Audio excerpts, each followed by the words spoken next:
குமார் என்ற இளைஞனுக்கு ஒரு கனவு இருந்தது. ஒரு நாள் தன்னை பற்றி முழு சென்னை பேச வேண்டும் என்பதுதான் அது. ஆனால் எப்படி பிரபலமாக வேண்டும் என்று மட்டும் தெரியவில்லை. ஒரு நாள் காலை தனது பழைய இரு சக்கர வாகனத்தில் ஏறி அண்ணா சாலையில் சென்று கொண்டிருந்தான். திடீரென்று வண்டி நடுவழியில் நின்று விட்டது. ஐயையோ, இப்போதுதானா என்று தலையில் கை வைத்தான். அருகில் இருந்த ஒரு ஆட்டோ ஓட்டுநர் சிரித்து கொண்டே, தம்பி, இது சென்னை, இங்க வண்டி ஓடுனதை விட நிற்கிறது தான் அதிகம் என்ற. எப்படியோ அவனில் தள்ளிக்கொண்டு ஒரு மெட்ரோ நெற்றிக்கு சென்றான் மெக்கானி. வண்டியை பார்த்து விட்டு, பிரச்சனை பெரிசா ஒண்ணுமில்லை, பெட்ரோல் இல்ல என்றார். குமார் வெட்கத்தில் சிரித்தான். அடுத்த வாரம் நண்பர்களுடன் மெரினா கடற்கரைக்கு சென்றான். அங்கு சுண்டல் வாங்கி சாப்பிட்டு கொண்டிருந்த போது ஒரு காகம் பறந்து வந்து அவன் கையில் இருந்த சுண்டல் பாக்கெட்டை தூக்கி கொண்டு போய்விட்டது.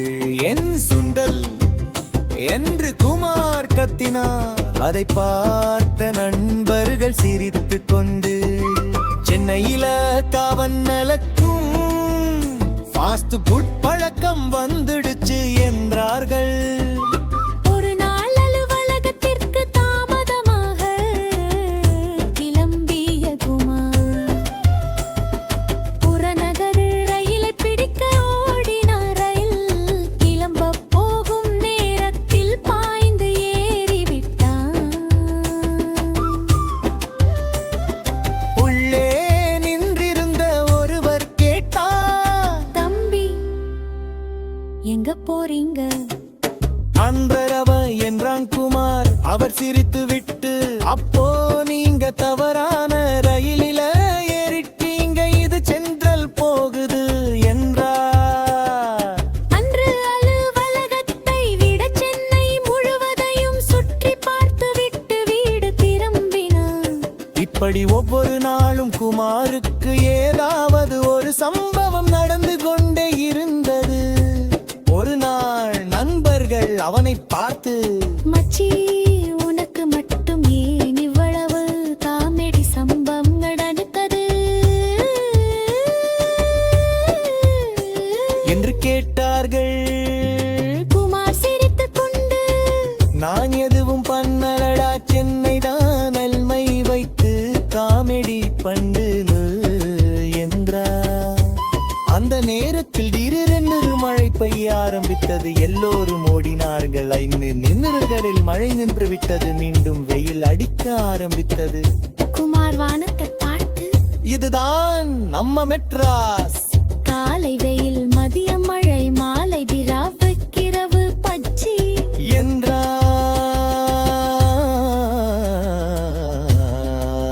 அதை கேட்ட அனைவரும் சிரித்தார்கள். அப்போது அருகில் தேநீர் விற்று கொண்டிருந்த முதியவர் தம்பி, கொண்டைல திரும்ப இந்த நுட்பங்கள சென்னையில ஒரு வாரம் இருந்தவங்களுக்கு கூட இந்த ஊர் மீது பாசம் வந்துடும். அந்த வார்த்தை குமாரின் மனதில் பதிந்து விட்டது. கடற்கரையின் குடிமட்டனத்து ஓரதிய நீர், ஆட்டோக்காரர்களின் நகைச்சுவை, மழையும் வெயிலும் சேர்ந்து விளையாடும் காலநிலை, எப்போதும் பரபரப்பாக இருக்கும் மக்கள், இவை அனைத்தும் சேர்ந்ததுதான் நம்ம மெட்ராஸ். அன்று குவாருணந்தான் பிரபலமாக வேண்டிய அவசியமே இல்லை. சென்னையை ரசித்து வாழ்ந்தாலே வாழ்க்கை சுவாரஸ்யமாகிவிடும் என்று. இரு மருகலையுரு மைத்து தரு மனிதர்கள் அல்ல நம்ம மெட்ராஸ்.